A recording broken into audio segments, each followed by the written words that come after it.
presents Center Stage. Here's your host, Michael Kay. Thank you, everybody.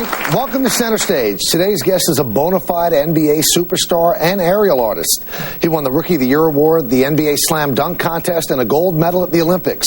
He's a six-time NBA All-Star and one of the most exciting and explosive players in the history of the game. He's been called UFO, Air Canada, and VC. Shaquille O'Neal calls him half man and half amazing. But enough words. His actions speak for themselves.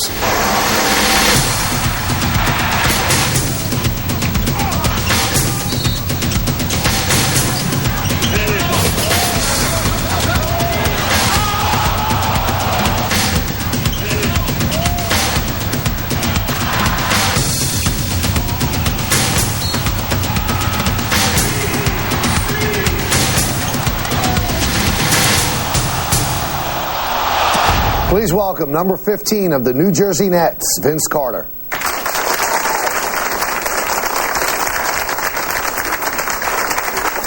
Welcome, Vince. Thank you. All right, Vince, you see all those plays, right? Do you ever surprise yourself? The 360 layup probably was the one that surprised me the most. I don't know how I did that. Now, I know you can practice jump shots, you can practice foul shots. You can't practice that, or do you? Yeah, I do. You do? I fool around and practice all the time. Really? Yeah.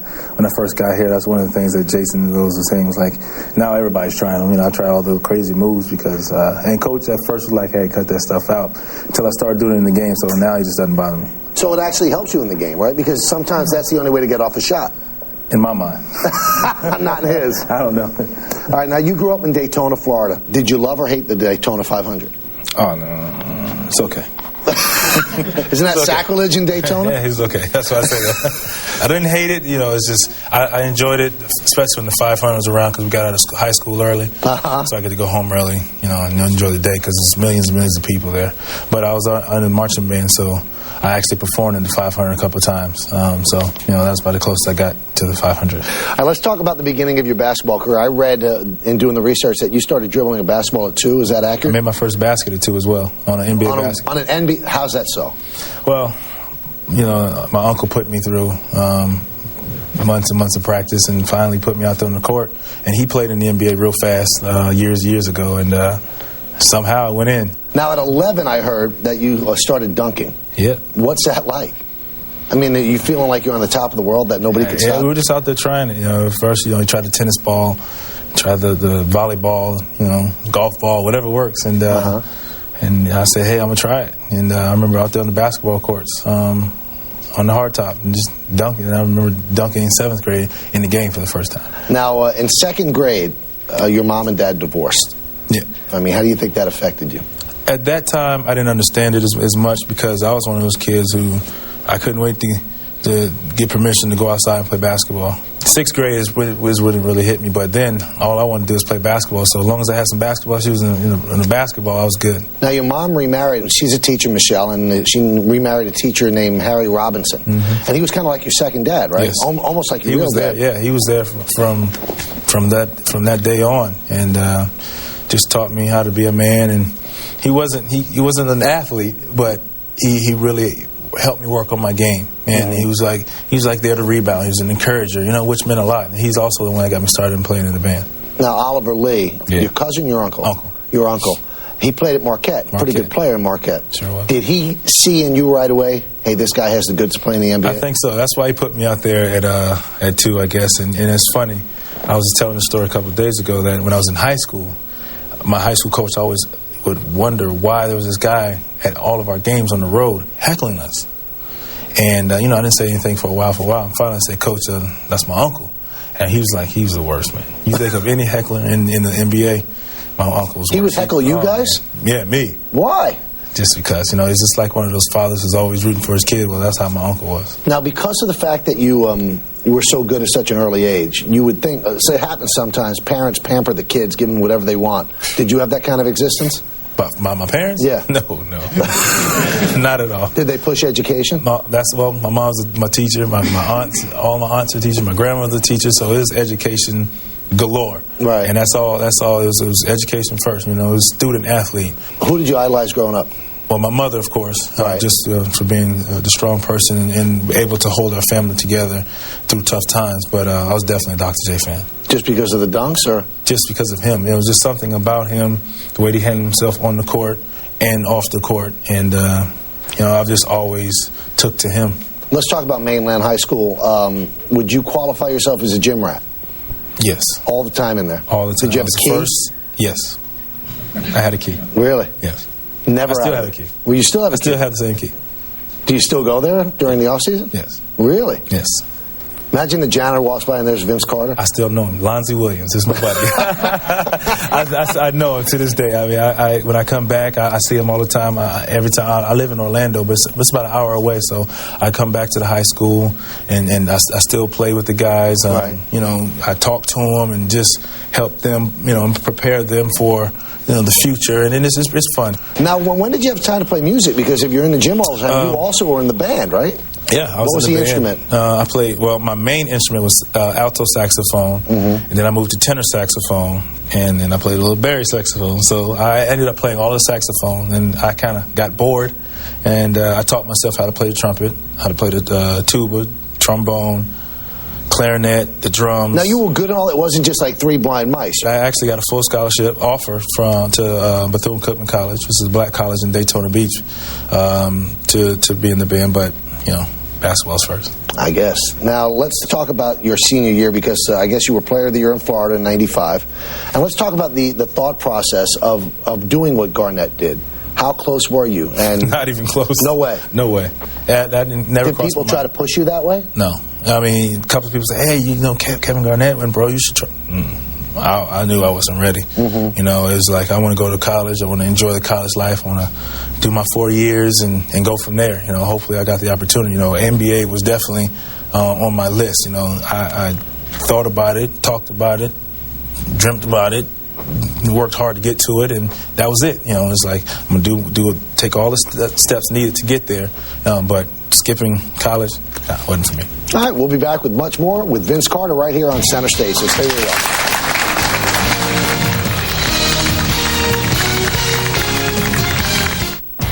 Bex presents Center Stage on Guest is brought to you by new Bex Premier Light. Life beckons.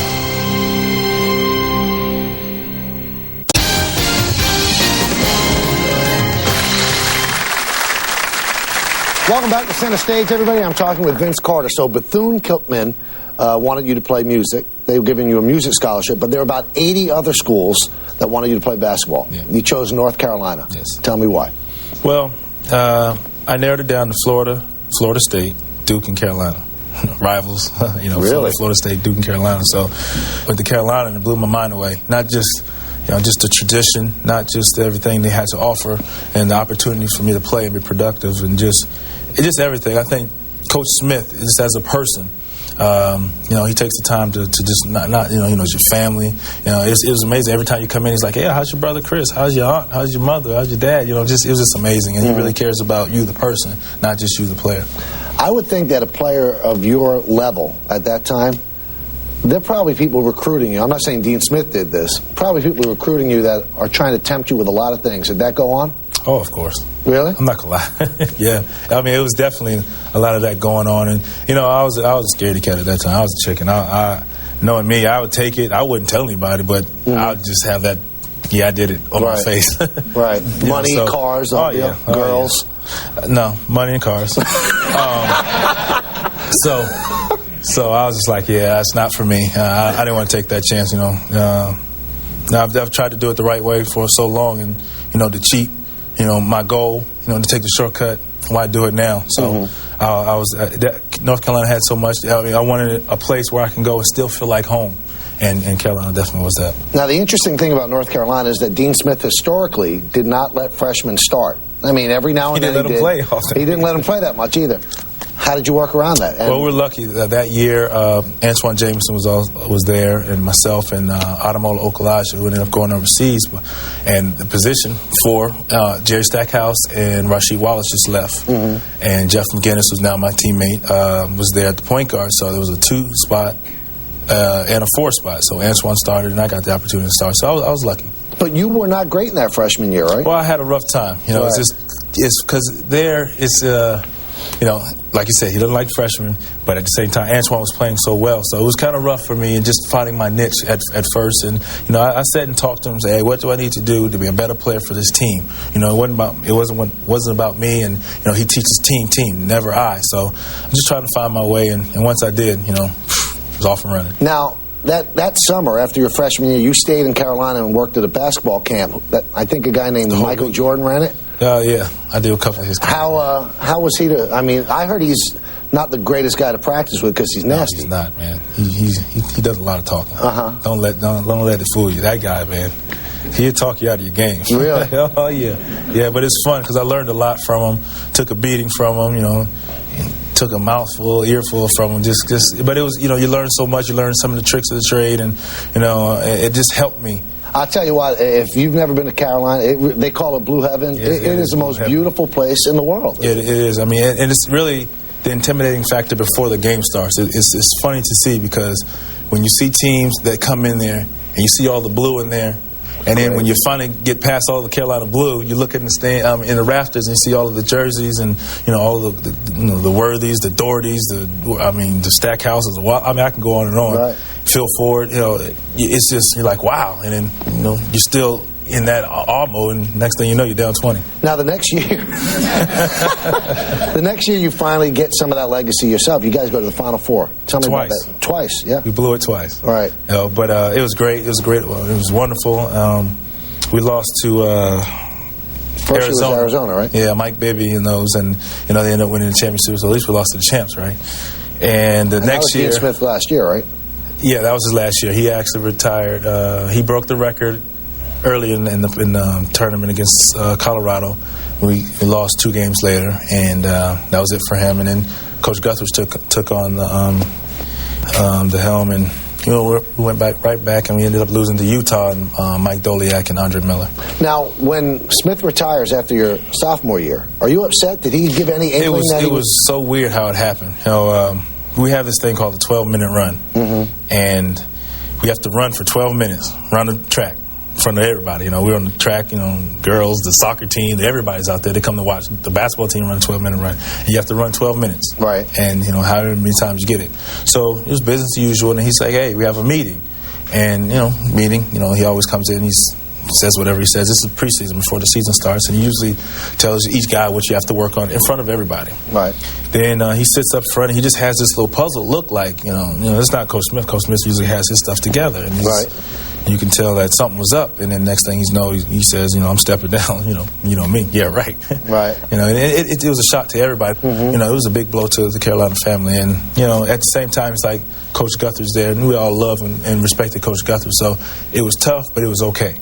After the junior year, when you go to the Final Four again and you lose to Utah, then you had promised your mom you were going to get your degree, but you knew the NBA was there as well. Tell me your thought process there. That was tough. That was tough because the day before I left to go to college, my mom sat me down, sitting kind of just like this, and I'm like, okay, here I go, Moms, with this, you know, your son, you're growing up, you know, I'm so proud of you thing. And I was like, all right. So we're talking, and she's like, you know, if you happen to go to the NBA one day, I was like, Mom, come on, man. You know I'm not good enough for that yet. She said, well, just in case. Right. She whips out this piece of paper. It says, I named Vince Carter, you know, promised to get my degree. Contract.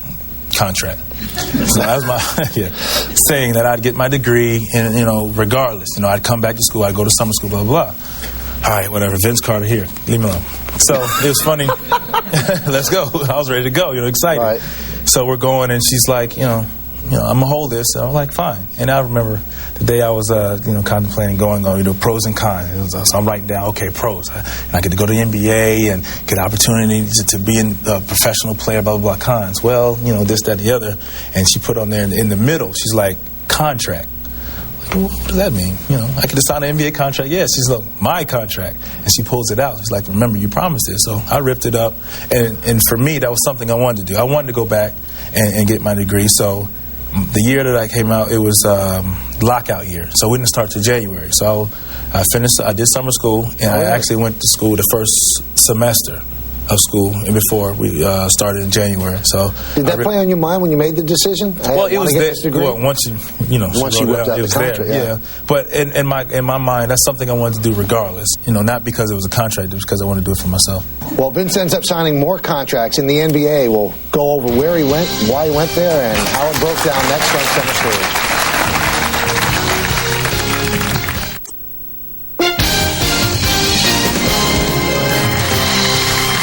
Welcome back to Center Stage, everybody. Our guest is New Jersey Nets superstar Vince Carter. So you leave North Carolina and you go into the NBA. But obviously before you have to get into the draft, you have to pick an agent. Tough thing to do? Very tough. And Coach Smith has it where he'll bring in all of the agents at one time. And so he's still advising you, even though he's retired. Definitely. He didn't just throw us to the curb. Right. So he'd bring all the agents in, and they all would go through their little spiel in front of myself and Antoine and a couple of seniors who were leaving at that time as well. And he just helped us out. He'd listen to their thing and talk to us and just see what we wanted out of an agent, and it made it a lot easier. All right. In the '98 draft, you get picked fifth. And then they traded you for Antoine. Yeah, and the fourth. How weird was that? Tell me about that day. Well, it was weird because Antoine didn't work out for the Raptors. Right. And I worked out for Golden State and Toronto, so I knew it can go either way for me. But when they drafted him at 4, I was like, okay, well, Golden State. And I had a stepbrother. He lived out there in Oakland at the time anyway, so he's like, all right, cool. All my family, my brothers, and everybody fixing the hat. You're like, all right, we're in Golden State. We're Warriors. Well, after I shook Mr. Stern's hand, he's like, wait a second, there's going to be a trade. I was like, all right, cool. So I'm like, yeah, fixing my hat. And, there's been a trade. And he's like, trade for Antoine Jameson to Golden State for Vince Carter. That's my buddy. Right? Yeah, that's my buddy. So he walks up, we shake hands, trade hats. And it's funny because my mom and my dad and my uncles and brothers and everybody else was there. They was hating. It was like, he got traded. Oh, they threw all the hats on Antoine's table, and they threw all the hats on our table. It was pretty neat. You get traded to Toronto. You get the traded Raptors. to Toronto. Yes. Now, we mentioned that your parents were teachers, so you had a modest upbringing. You weren't loaded. When you signed that first NBA contract, do you go nuts? I mean, what's the first thing you go out and buy? I started my foundation. Okay. First thing, I started the MCL Hope Foundation. That was the first thing I started. And then anything of... my mom got a car. Did you get a car? Later on. I didn't... I got a... What did I have? I don't remember. No bling, nothing like that? Not at first. Later you poured it on. Later on, yeah. It's like, yeah, later on. At first, I had to ease into it because it was just new to me. So I was like, hey, let me take care of, my mom.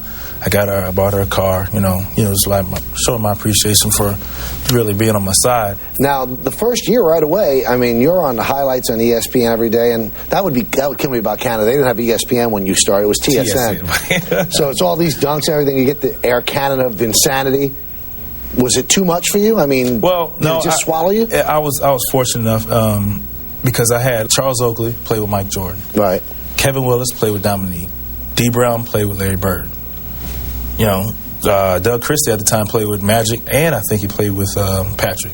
So all these guys I can talk to and bounce things off at any point in time about all these guys at different eras, different times, or different teams, really. Right. And they all had seen it happen in front of them, from a distance. So I was able to talk to them, and I talk to Oak all the time, and I talk to Kevin. But did you have to fight getting a big head?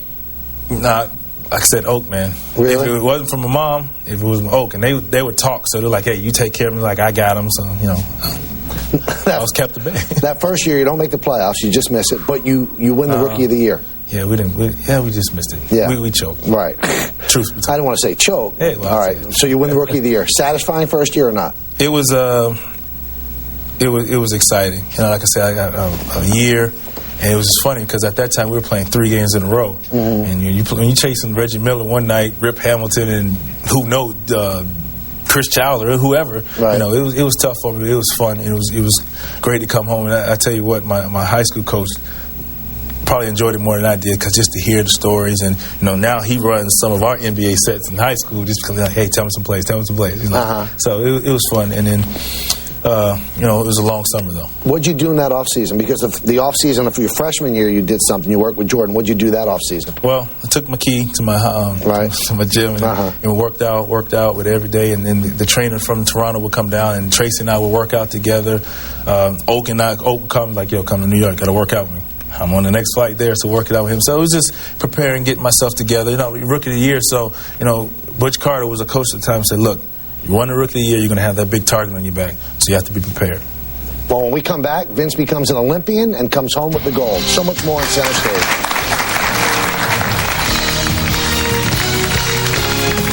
And, at your first time there is the hardest one. It makes you not want to come back because you're doing so many interview spots and this, that, the PSAs, talk, whatever. So I didn't get to enjoy it as much as I got to enjoy the second time. People did enjoy you, though, in the slam dunk contest. So rather than talk about it, let's take a look.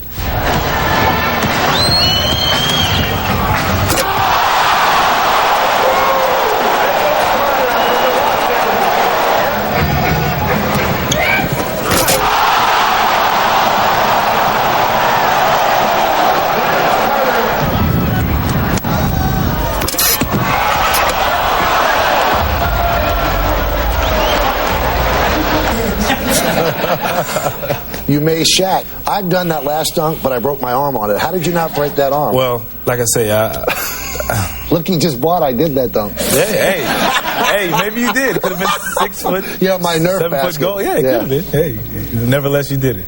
I was. That must have funny. been a rush. Yeah, because I was like, okay, don't fall off the rim. My goal for this, I wanted the whole arena just to be like silence. Like, what did he just do? Right. And it happened. It's funny if you look at Shaq's face, you just like, what happened? And it's funny. So when I was sitting up there for a second, I'm holding on for dear life. First of all, so I wouldn't slide off because my arm was a little sweaty. Yeah. And I didn't have an armband, so I was like, okay, just hold on. So when I jumped down, that's why I had my head down. So I'm listening to see if everybody's like, oh, or just like, what? Right. So it worked, So it was funny. So as I walked into the bench, I guess they saw it again, and everybody's like, "Oh, that's what he did." So it was pretty good. But the next morning, I was paying for it. Now that year, the Raptors finished third, and you make the playoffs, and you meet the Knicks, but you get swept by the Knicks. You got swept right out of there. What'd you learn from that? But it was fun. It's like I say, I watched the dunk contest, I watched the All-Star weekend. I watched the playoffs, and it's you talk about it, you say, okay, it's going to be a little more physical, so a little slower, a little more physical.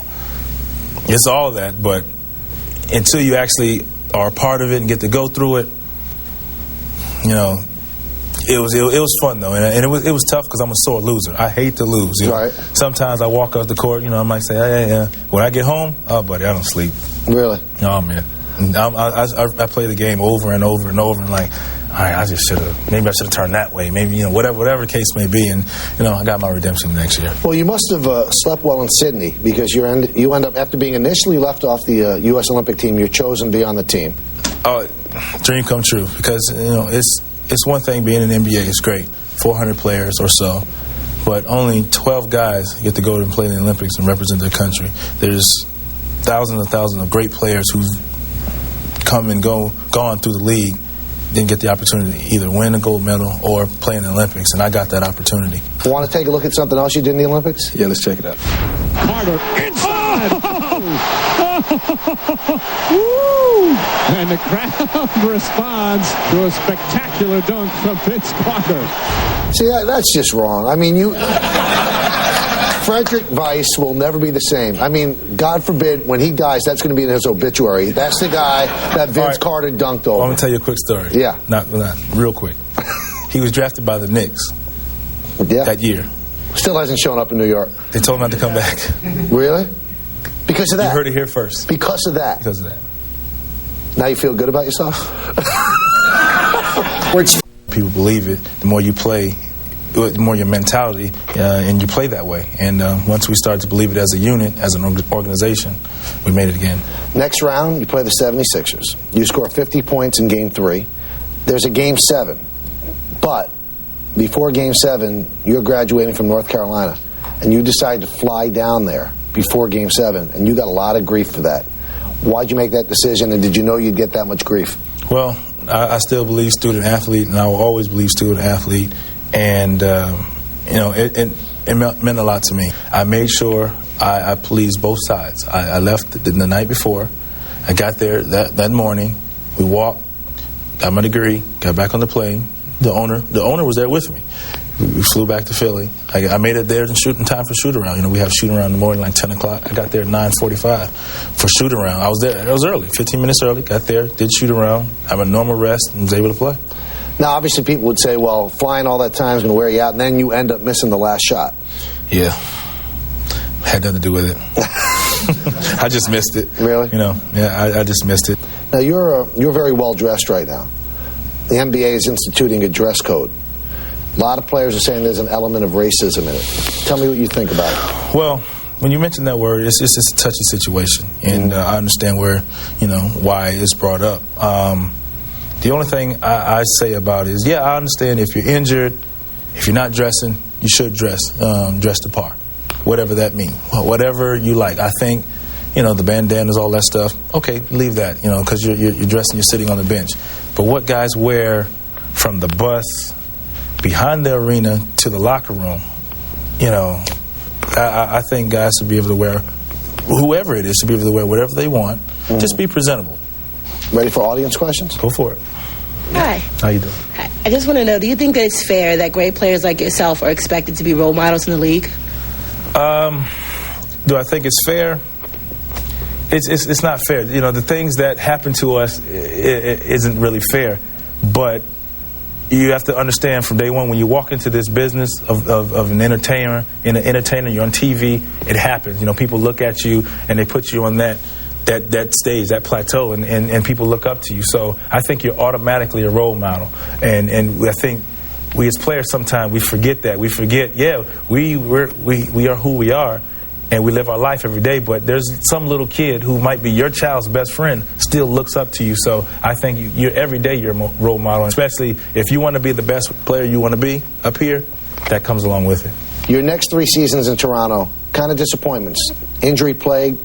Your style of play, do you think that's what gets you injured because you're all out all the time? Well, I tell you, the Olympics ran into the start of the season the year before. And actually, when we got back, it had already started. So I had to get permission just to get a day or two off. Right. So technically, I played the 6 weeks of the Olympics and then right into the season. And it was just tough, and it really took a lot of my body and my legs. And, that injury occurred to my knee. Ended up getting the surgery.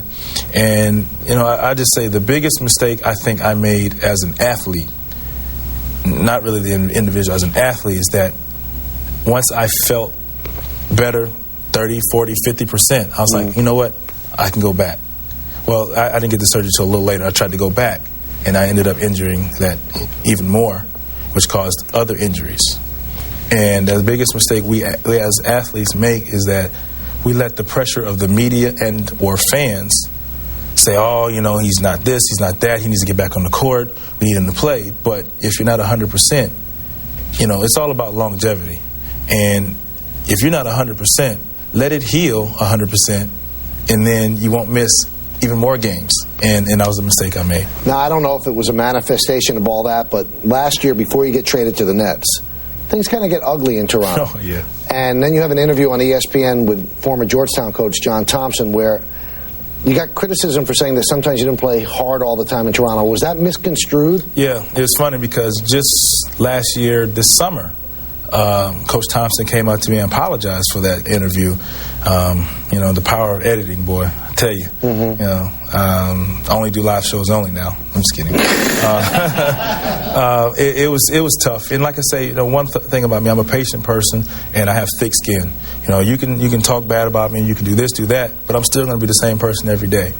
And the thing about that, it was taken all out of context. And, alongside everything else that's going on, that just was adding fuel to the fire. So, I just sat back and just took the blows and just kept going. Because I know, and all of the guys who had something to say about it and or media, they know how I am. They know how I approach every season. And I come I put my work in the summer to be the person I am on the court. Because of all that, though, I mean, you get booed a lot in Toronto. Did that hurt? I mean, you went from Air Canada. It hurts because I think I've done so much, in Toronto. Not even basketball-wise. I'm talking about just off the court. Every year I do a Christmas drive. Every once or twice a month I take 15 kids from schools, local schools, and I would pay for them to come to the games with a chaperone and to come, just different things like that. And for them to just, to forget those type of things. Not basketball, not he scored 50, he got rookie. I don't care about that. Those are moments for me, and if they care not to remember, that's fine. But, just those things. And it seems like, Vince never did anything for the city of Toronto. And there again, it was taken out of context. I love Toronto. I go back to Toronto. It's the best kept secret. It's just I didn't agree with some of the things that were happening in the organization, and I addressed those views with the owner. So it's not like I shied away from it. And I think some people there, knew what they were doing, and that's fine. And the truth will come out in due time. Well, we know the story doesn't end there. When we come back, Vince Carter moves to the Meadowlands. We'll find out how.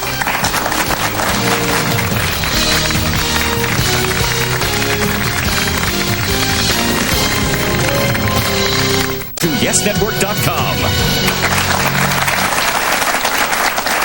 Welcome back to Center Stage, everybody. We're talking with Vince Carter. So, December 2004, there's rumors about you getting traded. What? December 17th. Just to be specific, you have the time? 5:12. You get traded to the Nets. Were you happy? I was confused. I'm going to tell you why. I was in Indiana, and I was taking my nap. So when I woke up, I had like 11, 12 missed calls. My people, my family calling me. So I called them back. I was like, yo, what's up? You got your wish. I was like, what are you talking about? And it was like, you got your wish. You got traded. I was like, all right, where'd I go? To the Nets. Yeah, like, who I get traded for? Jason Kidd, Richard Jefferson? Right. I was like, So there's like, I don't know, but you got traded. I was like, all right, I'll call you back. So I called my agent and said, man, what's going on? He's like, you're traded. I was like, for who? And he told me. He said, Alonzo and the Aaron and Eric. And I was like, all right, I'll call you later. So I'm sitting there, like I say, this has never happened to me before. So I'm sitting in the room. I'm like, I'm pinching myself because I'm like, yo, am I in my dream here or what? So could they have made a worse trade? I mean, are you kidding me? Hey, are you kidding me? Depends on who you talk to, everybody. Depends on who you talk to. It was great for me. Anybody you talk to, that was a bad trade for Toronto. So a lot of people are saying because of the injuries, your career was on the downside, but you go to the Nets and you seem to get rejuvenated. You have a great, it seemed like, working relationship with Jason Kidd. Tell me about that. Did you feel rejuvenated? I'll tell you, it's all about opportunity, and I just wanted my opportunity to do what I can do and just be me. And I felt like the organization, meaning Toronto, were going in a different direction. Right. And that's fine. And I accepted that as a man. And I told you, and they're expecting me to be a trouble in the locker room. Not at all. I take my hits. You don't play me, that's fine. And I'm just waiting for my opportunity. And that's all I wanted was a chance to get back on the court and show the world who I am. And once the trade happened, Coach Frank and Jay Kidd and just everybody accepted me with open arms and just let me be myself. Let's go back to the audience. Hi, Mr. Carter. How are you? Good. What players give you the most trouble when you're on offense?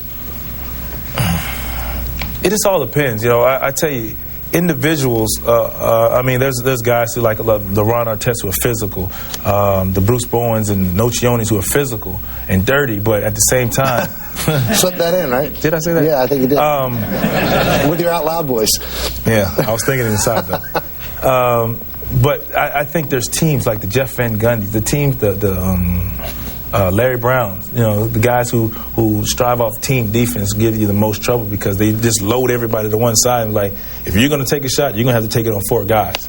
Your first season with the Nets, you guys go to the playoffs. You just sneak in at the end, a great run, and then you lose to the Heat. Tell me about that series and what you learned. Ran out of gas. That was pretty much it. We fought to the end, and then I think it was good for us because I think the camaraderie and just to see everybody come together, just a new team come together and just to make it happen. And we just didn't have enough firepower.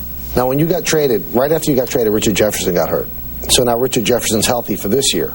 A lot of people say, gee, they kind of play the same position. Are you guys going to be able to mesh? Man, I think, We definitely can mesh. I'm gonna say that, and I think it's a little bit of disrespectful for us because I think that's just saying, hey, these guys are selfish. I think, we're professionals, and with Jason, who's probably the most unselfish point guard I ever played against. You have to beg him to shoot sometimes. I'm willing passer, and RJ's a willing passer. So I think we all make it happen. And if I'm going, we're going to play through me. If RJ's going, if Jake is going, it's going to happen that way. And I think with us being the focal point, we're going to be just fine. I really do. You hard on yourself? Very. Too much so? Sometimes. And I know that. I know when it's too much, and I can let it go. And I don't know when it's not enough, but I know when it's too much. And my high school coach would tell me that, and my mom would tell me that all the time. But I tell you, I talk to my mom after every game, and she'll say, and I'll tell her, hey, I blew that, or this, that, and the other. And she's like, yeah, you did.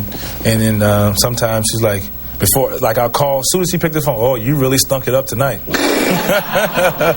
So just our last game in Boston, I didn't play that well, and I said, hey, Mom. She's like, yeah, you were terrible. Wow. Thanks. How are you doing? So I'm hard on myself, but to get better. Well, we've seen that Vince can hit from anywhere and run with anyone. Let's see how he goes going one-on-one with me on Center Stage's own special version of Hit and Run. That's next.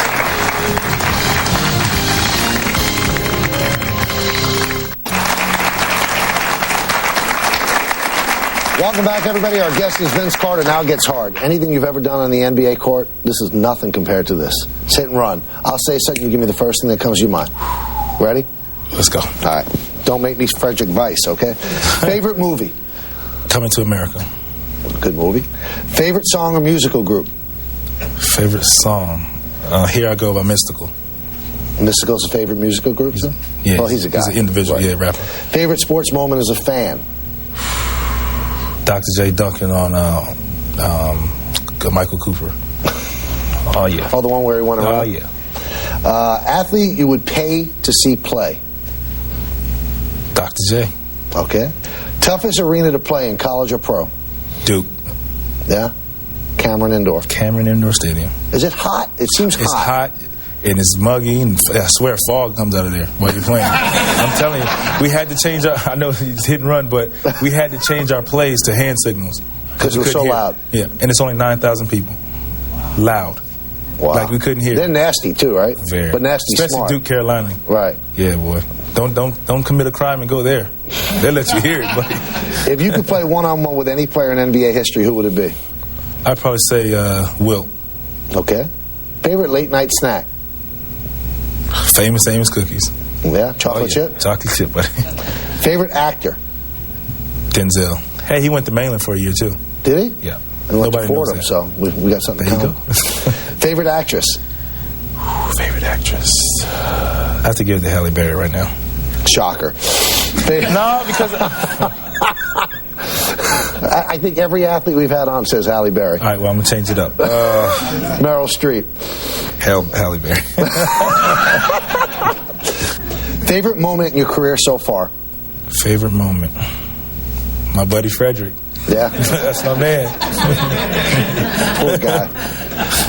You know what that's like? That's like the beginning of Wide World of Sports, the agony of defeat. He's the agony of defeat. Oh. Hey. If you could have one do-over, one mulligan in your life, what would it be?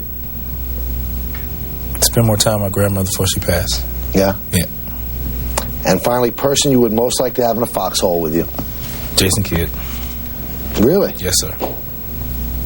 Because he'll be passing those hand grenades out. He's like, here you go. He'll pass them and I'll toss them. Well, Vince is going to be right back, so stay with us.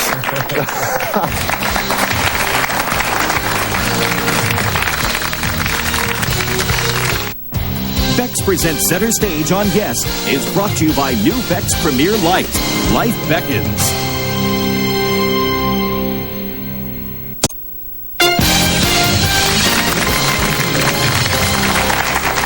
Welcome back to Center Stage. We've been so lucky to have Vince Carter with us. When you turned pro, as you said, you started the Embassy of Hope. It's a charitable foundation. Yes. A lot of people don't know this about you. You do a lot of charitable work. Yes. Tell me about Embassy of Hope and tell me why you feel compelled to do this. Well, it's a nonprofit organization that just to help kids, all kids, not really underprivileged kids or anything like that, because, kids, who are fortunate to have some things still need help. What we do is, you name it, and I've done it. We donate with money. I've done Christmas drives, and then I have my charity basketball game where I make as much money as possible to give away, for the people. So that's what it's all about. It's just helping kids believe in their dreams. That's the motto we live by, is just and believe in your dreams. And because that's something that I've always believed. I don't care how tough it gets. Think before you act and believe in your dreams. You're very close with your mom, and she's a big influence on you. Mm-hmm. And I'm wondering how that goes over in the sports world, because sometimes people look at that's not cool. Yeah, I'm not saying it's a popular thing, but if any of these people who think that it's not cool, mm-hmm. And whatever their job is, they have to imagine, they're popular in their world, whatever that may be, to people. Mm-hmm. And let's say once they get fired and nobody wants to do it anymore, who's going to be there to knock on your door and pick you up? Mom. So I'm a ride or die with my mother. I think it's cool. Now, you're married. Yes. And you recently had a baby girl named Kai. Kai Carter. Does that change your outlook in life? Oh, yeah. It means more now, especially like the Christmas drive, and just see the excitement on her face. Now I get to provide for her and try not to spoil her right as much, because I want her to understand values and that you have to work hard for things. I just don't want to think, oh, Dad's in the NBA, so I'm going to, no. And because I see what my mom had to go through when she was single and just had my brother and I, and then when she was married and still worked hard to just provide for us, and teacher's salary, boy. Right. She was treated wrong. Mm-hmm. But at the same time, it's been great, and I enjoy seeing her every day, and, being that she looks like me, you can't beat it. What do you want her to remember about you when she's older? That, regardless of who I am to the outside world, mm-hmm. I'm still Daddy, and I still love her for who she is and what she does. I'm never too big or that busy for her. Been a pleasure. Thanks so much. That's Vince Carter. I'm Michael Kay, and this is Center Stage. So long, everybody.